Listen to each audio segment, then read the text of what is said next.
په جمعې پر ورځ دوه خطبې دي. دغه دوه خطبو په مابین کې خطبه په ولاړې ویل کېږي وترکوک قائمه.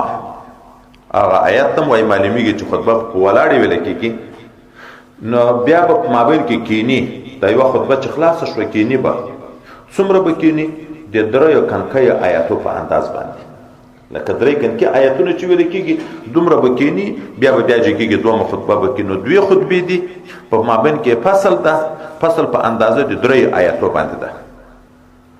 لکه نن سبا چې خلک کوي تفعلون یفعلون، دواړه نسخې معاً چې برسېر ورسره لیکلې ده. لکه دا نن سبا چې خلک کوي یا دا مخاطب ته وی استاد، لکه دا تاسې چې کوئ د خپل وطن کې چې کوم رواج ده ابن عمر رضی الله عنه حضرت نافع ته، لکه تاسې چې کوئ یا لکه دا خلک چې کوي. دغه وخت نه تر نن پورې تعامل په دغه باندې راغلی. خطبه ویل کېږي، بیا خطبه نه بعد ناسته وي، بیا چې بیا دومره خطبه ویل کېږي.